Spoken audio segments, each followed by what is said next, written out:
നമ്മുടെ പേഴ്സിമൻ കുറച്ച് റെഡി ആയിട്ടുണ്ട്. ഈ പേഴ്സിമൻ വെറൈറ്റിയുടെ പേര് ഇച്ചിരി വെറൈറ്റി പേരാണ്. മാച്ചിമോട്ടോ ഫൂയു എന്ന് പറയുന്നൊരു വെറൈറ്റിയാണത്.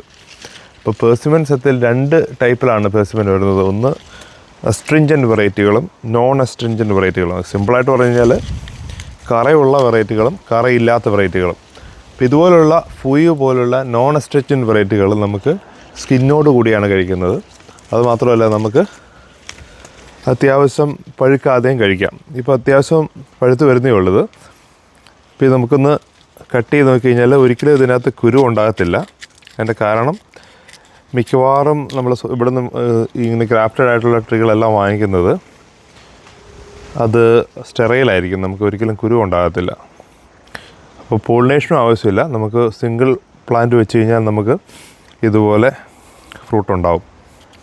പക്ഷേ ഇതൊരു സബ് ട്രോപ്പിക്കൽ ഫ്രൂട്ടാണ്. അതുകൊണ്ട് തന്നെ നമുക്ക് അത്യാവശ്യം ഒരു 200 hours ഒക്കെ ചിൽ ഹവേഴ്സ് കിട്ടുന്നിടത്താണ് കായ്ക്കുന്നത്. ഇത് നമുക്കൊന്ന് ടേസ്റ്റ് ചെയ്യാം. നമുക്ക് സ്കിന്നോടുകൂടി കഴിക്കാം. ഇത് നോൺ അസ്ട്രിഞ്ചൻ്റ് ആയിട്ടൊന്നും മാത്രമാണ് ഇങ്ങനെ കഴിക്കാൻ പറ്റുന്നത്.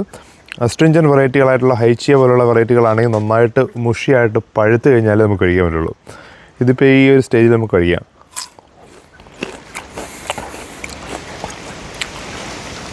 ചിലരതിൻ്റെ സ്കിൻ കളഞ്ഞ് കഴിക്കാറുണ്ട്. പക്ഷേ അതിൻ്റെ ആവശ്യമില്ല. സ്കിന്നോട് കൂടിയാണ് കഴിക്കുന്നത്. ഇതിനൊരു ടേസ്റ്റ് പറയാനാണെങ്കിൽ ഒരു പപ്പായ പ്ലസ് ഒരു മാംഗോ ആ ഒരു ടേസ്റ്റാണ് വരുന്നത്. ഉഗ്രൻ സാധനമാണ്. ഒത്തിരി നല്ല ടേസ്റ്റി ആയിട്ടുള്ള സാധനമാണ് ഈ പേഴ്സിമൻ്റെ മാച്ചിമോട്ടോ വെറൈറ്റിയാണിത്.